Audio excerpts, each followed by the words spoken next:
Greetings, YouTube. Happy Tuesday. At least I hope it's a happy Tuesday for some of you. But man, I was out getting my teeth clean like a boss. Because you know what happens when you feel like you're a badass in real life? You go to the dentist. That's what adulting is all about. I was at the dentist, and I left the dentist, and I had just a slew of new messages. And I'm like, oh, cool. A bunch of people must have gotten lucky on their pulls from today's deal. And some people did, and those screenshots were there. But that was not the majority of them. No.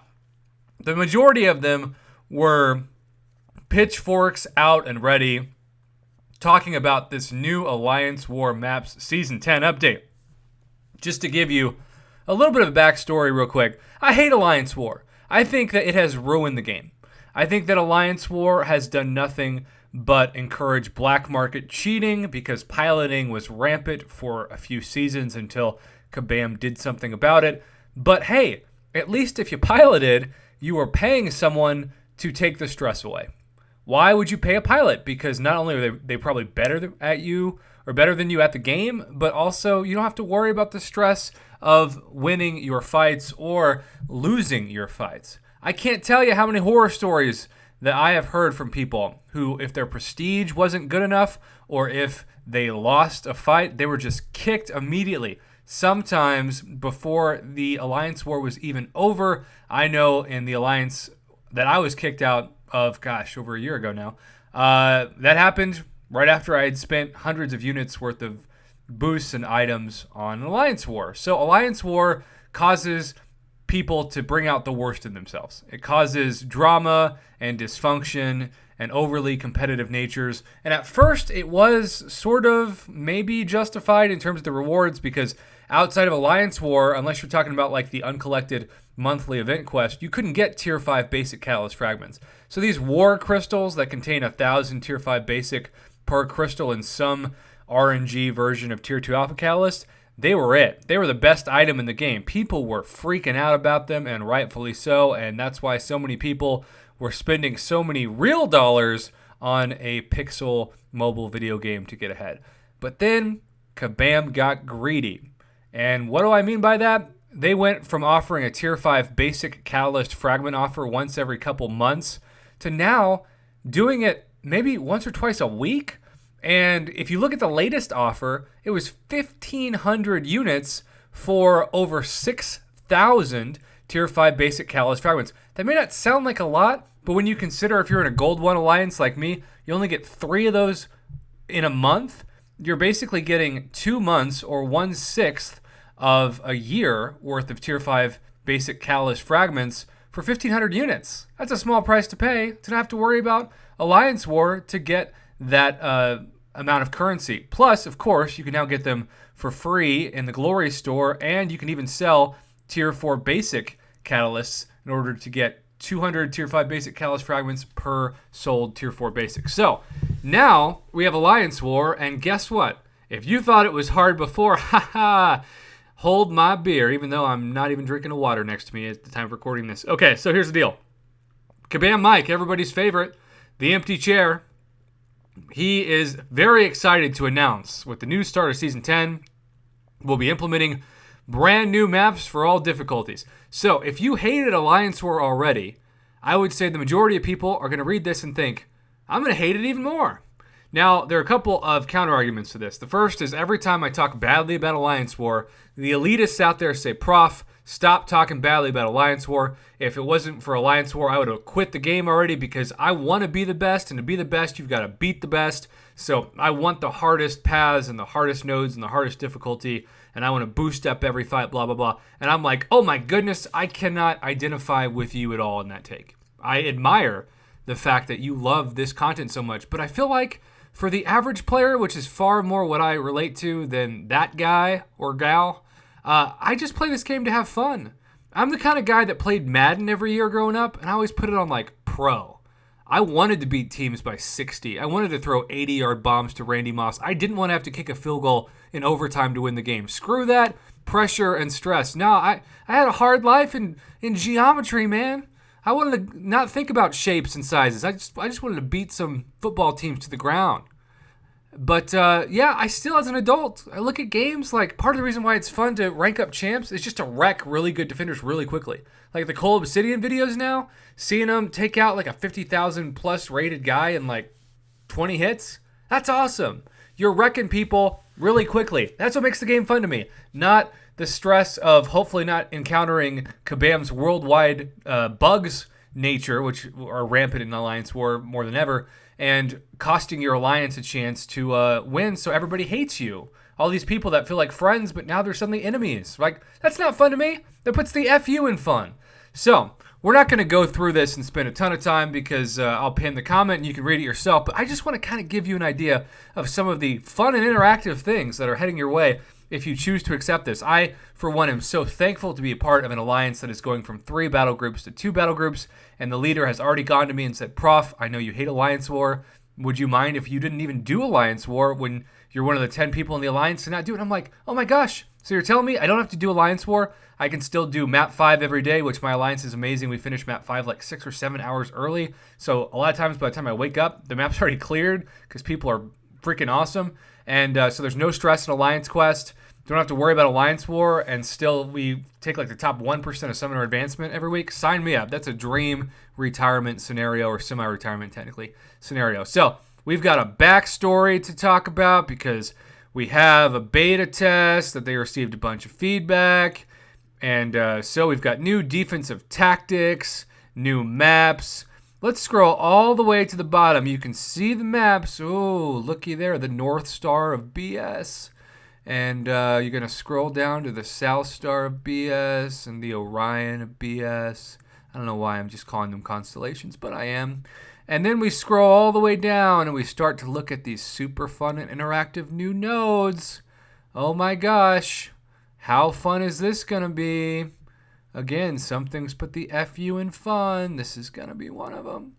So, by the way, also, I'm going to try to do a separate video on Ebony Maw because I do think he's worth a video. But at the same time, Ebony Maw is kind of made just to be a pain-in-the-butt defender. And with these new nodes, more than ever, especially if like Ebony Maw randomly becomes unstoppable. So, yeah, you have enhanced poison. Life transfer is kind of nice. I actually do love life transfer. You can actually get some health back fighting well on those.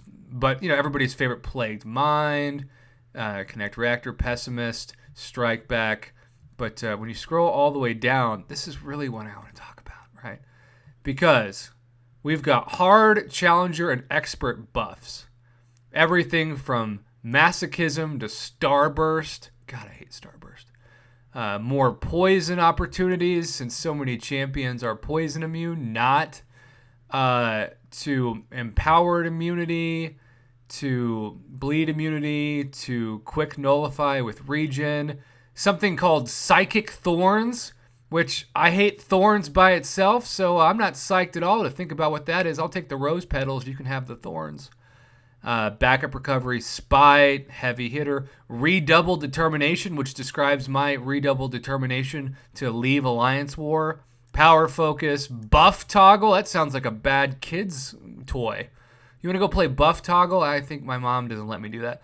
All or nothing nodes. Gotta love that. That's still part of this. And so the other argument that people are going to be like, Prof, it's returning to Alliance War in its purest form because you're not supposed to 100% complete the map. And I get that, but once you've gotten used to that, there's a certain amount of pride emotionally and psychologically that comes from being able to clear the map. Where now, if you're telling me that no matter what, you're either going to have to ask for backup or your path's just not going to be done, that's not fun. That's stressful and defeating and makes you feel like suddenly you're not as good of a player as you thought you were. And now that you can't gift your alliance members revives or potions or anything else, that even makes it harder and more stressful on your alliance members and teammates. So I just want to say there's so many new things. Long distance relationship. I want a long distance relationship from Alliance War, as in we're never getting back together, Taylor Swift style. So we're scrolling all the way down and just look, over 50 new nodes to talk about. Oh, yay. And then we've got new buffs. Like, okay, the buff toggle we were talking about, every X seconds the defender gains an unblockable buff. Cool. Not really. And the Psychic Thorns, right? When the defender is struck with a physical contact, the attacker takes X% of the defender's attack as direct damage. That's just a cash grab. Yeah. Let's not make it fun. Let's just make it terrible. And there are some nodes that are also going to be hidden. Even the classes are going to be hidden. And that's going to be where Korg and Ebony Maw and The Thing, Medusa, all your favorite mini bosses and bosses, the top alliances are going to put their best defender there. Mr. Sinister, you name it. They're going to be there, and it's going to just completely drive you batty. If the rewards are not 150 million% buffed, that's obviously an exaggeration, but if you don't just make it to where you can't come close to getting them for unit deals or unit store deals, if they're anywhere close to what they are right now, the average player will be making a huge mistake to try Season 10 of Alliance War. I truly believe that the recipe will be for you to eventually resent your Alliance members even more than you do now, and be burnt out in the game, and quit the game. Because Alliance War, before all of this, was already a recipe to do just that. And now that you're adding even more difficulty and uncertainty, it's just a recipe for people saying, screw this game, screw Kabam, screw all this. And really, people are already saying that, right? So even if the rewards are great, though, right? With the frequency of unit-based deals, why not just spend that time you'd be doing Alliance War just casually grinding the arena and getting battle chip crystals and then getting more units? And you don't have to be, you can be a free-to-play player and just hoard units. Super unhealthy, I know, but you can hoard units and then you can get those offers and you can replace what you would have got with the Alliance War seasons with the stuff you get from Arena, and it's on your own pace, it's on your own time, and the pressure and the expectation and the peer pressure to not die is not there like it is in Alliance.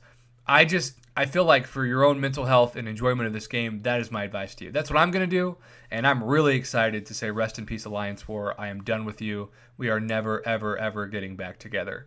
So there you have it, YouTube. Are you excited about this? What will the rewards have to be in order for you to be willing to get pumped up for this? That's the real question. Maybe that should be the title of this video. What will the Alliance War rewards have to be to get excited about this? Because for me, the answer is you couldn't give me anything. You give me a chance to get a 6-star Awakening gem, and I'm like, I don't need Domino Awaken that much. I'll hard pass. But for the average player, maybe they're like, yeah, give that up to me. I do think, I've suggested this before, I do think we need Awakening Gem shards. I think it's time that through content you can actually build up to a full Awakening Gem, similar to how you can a full Hero Crystal by completing certain content. That would go a long way. And then, of course, it's also time to go back to making Alliance potions and revives percentage-based, because right now they are easily meant to be for 3 and 4-star champions, not 5 and 6-star.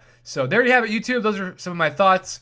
Sorry if this video ran a little bit long. I tried to get all my thoughts in, and as you can see, we barely even touched on the nodes because we don't have 2 hours to talk about that. Ain't nobody got time for that kind of thing. But yeah, thanks for watching. Let me know your thoughts on what the rewards need to be in the comment section below. And as always, thanks for watching and supporting my Marvel Contest of Champions YouTube channel.